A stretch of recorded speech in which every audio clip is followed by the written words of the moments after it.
Times has reported the Bush administration sought damaging personal information from the CIA on Juan Cole, an academic and prominent critic of the Iraq War, this in an attempt to discredit him.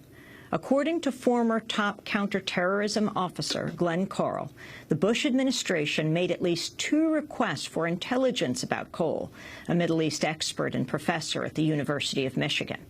Juan Cole has been a frequent guest on Democracy Now! He maintains the popular blog and forum Comment, which rose to prominence after the Iraq invasion.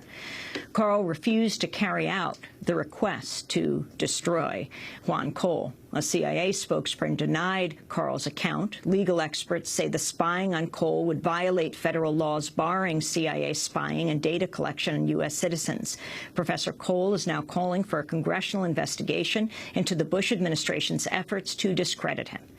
We go now to Washington, D.C. to talk to Glenn Carle, who served 23 years in the clandestine services of the Central Intelligence Agency. He's just written a new book. It's called The Interrogator in Education. It tells the story of one of the most secret and sensitive CIA interrogations during the U.S. War on Terror. We're also joined from Amsterdam by Juan Cole himself, professor of history at the University of Michigan. His blog and forum Comment is online at juancole.com. His most recent book is Engaging the Muslim World. Professor Cole, when did you get wind of what the Bush administration was trying to do to you? It was roughly in mid-February when the national security correspondent James Risen at the New York Times called me for reaction to the story. And what did he lay out to you, and what is your reaction? Well, he laid out for me the account that he had gathered, as I understand it, not only from Mr. Carle, but from a number of sources inside the CIA or, for all I know, retired operatives. And he explained that they told him that there was more than one attempt to get analysts at the CIA to discredit me, to look for any information that would destroy my reputation. And what is your response to this, Professor Cole?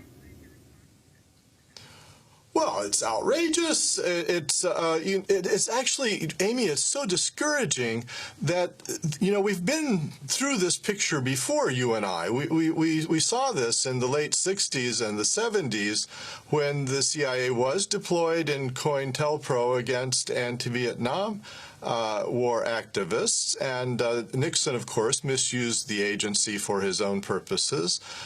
And the Congress looked into these abuses, and it passed reforms, and it passed another set of legislations about it. You know, the CIA charter itself from the beginning forbade this kind of thing.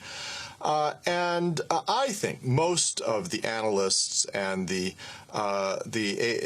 field officers in the Directorate of Operations are pretty straight arrows. I don't think that this is a common kind of thing. But from Mr. Carle's account, it seems fairly clear that it wasn't so hard for whoever it was in the White House that issued this order to convince people at the CIA to undertake this thing. I mean, and Mr. Carle did the right thing. He said no, and moreover, this is dangerous to the reputation of the agency. But there were others who were willing to cooperate. Well, let's turn to Glenn Carle. We have him in Washington, D.C. in a studio, served 23 years in the clandestine services of the Central Intelligence Agency. Welcome to Democracy Now!, Glenn. Can you talk about exactly when you were approached, where you were, and what you said? Yes, good morning. Thank you.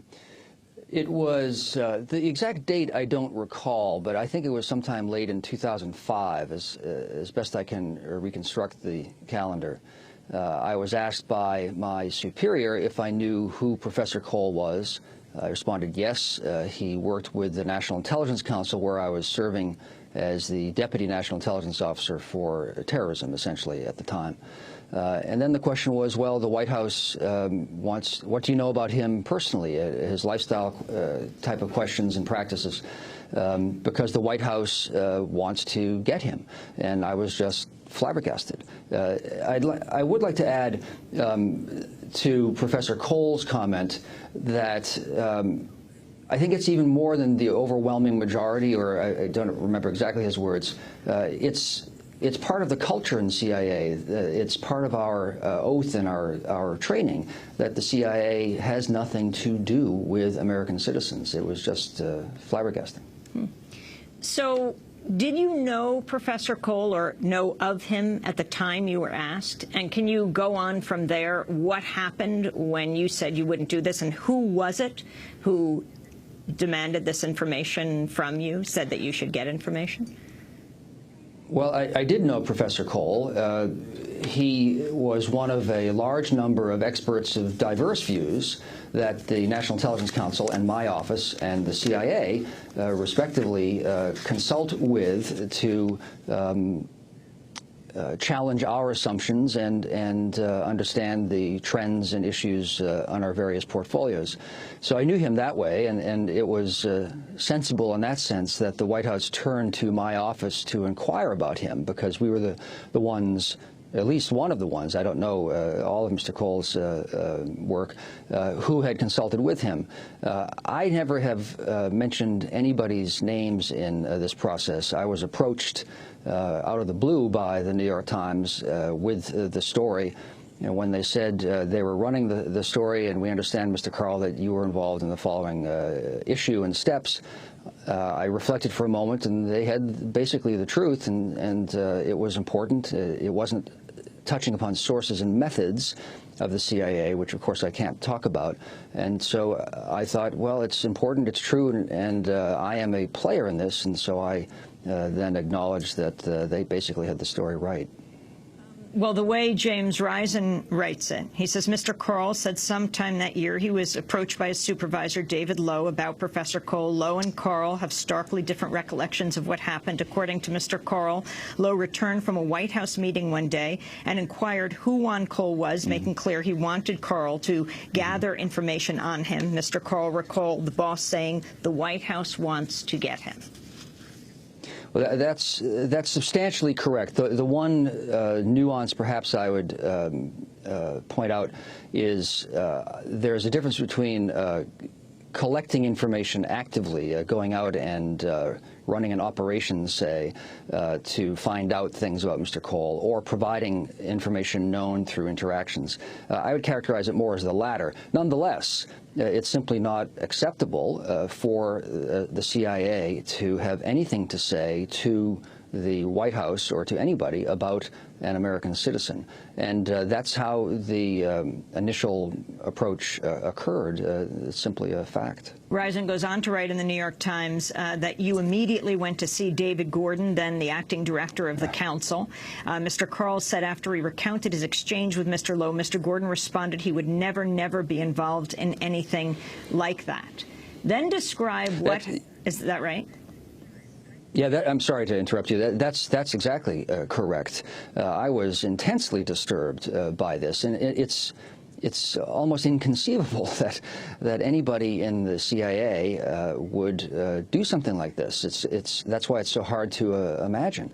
But it did happen, and because I was so disturbed, I immediately did go to the acting chairman of the National Intelligence Council, a man I knew to be of judgment and whose professional background I had full confidence in, and I told him what disturbed me, and he responded to me just as you said. He said that he would never, ever have anything to do with that, and he would take care of it, which is why I saw him.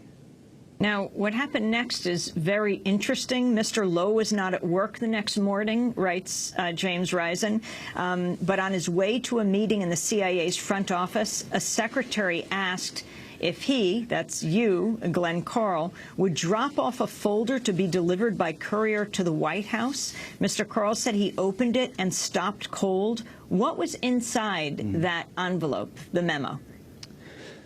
Yes, that's correct. I was, the following day I came to work, and was asked to represent my office at the senior staff meeting, which is routine. And I did, and it's also routine that I take a memorandum of some sort up to the front office, I believe, for the White House. And I thought that I should know what I was doing for the morning. And I read the memo, and it was a memo on Professor Cole with 4 paragraphs, as I recall, only one of which was about inappropriate personal information. The other 3 struck me as innocuous. I don't remember specifically what they said, but one of the 4. So I fortunately had a few minutes before the start of the staff meeting, and I immediately went once again to the acting chairman of the National Intelligence Council and said, "You need to see this, and you need to do something about it." And he saw it, and he said, more or less, watch this.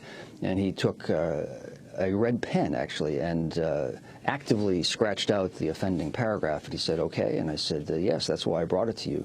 He said, "I will take care of it." And that was the end of that episode. In the Times, they interviewed David Lowe, who said, "I have no recollection of that. I certainly would not have been a party to something like that. That would have simply been out of bounds." This senior meeting where you were representing your division, who headed up this meeting, and who was putting this kind of pressure to get information, derogatory information? Well, I think the second part of your question is very important. The man heading the meeting was the acting chairman of the National Intelligence Council at the time. The subject was our normal work. And he there was? are 12 NIOs. That's David Gordon. The subject was our normal work. I would brief about current issues on terrorism, others on North Korean nuclear issues, the whole panoply of national security issues. So that was our standard work of the day. But the second part of your question is, I think, really the important one. It's true I was, at the time, a Deputy National Intelligence Officer on the National Intelligence Council and am a career CIA officer. But the focus of our concern, I think, really needs to be on where the request came from. I was able to stop it, I believe. Almost everybody immediately recognized this, or would, as beyond inappropriate. And I think that we handled it in the end correctly as an institution.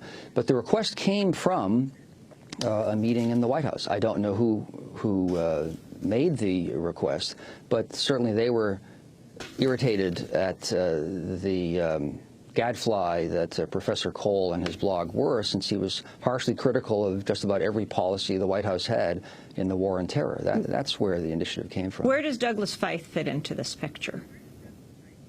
Oh, well, I don't know. His name was never mentioned to me in any context of this particular episode with Professor Juan Cole. But in terms of just the chain of command and the environment you worked in? Well, in the larger picture of our work, certainly the Bush administration was starkly at odds with the intelligence community as a whole, the CIA in particular, and the National Intelligence Council even more so. And I would add, as Mr. Lowe has pointed out one time, at least recently, in particular with my particular office, with David Lowe and his deputies, and I was one of the 2 deputies, because virtually every position that the intelligence community took, every assessment we made, was at odds with positions and policies of the Bush administration. And I want to point out that that was not in any way a partisan series of assessments or acts by anyone in the intelligence community. We truly are civil servants trying to speak truth to power, but most of what we said the Bush administration did find to be problematic for them.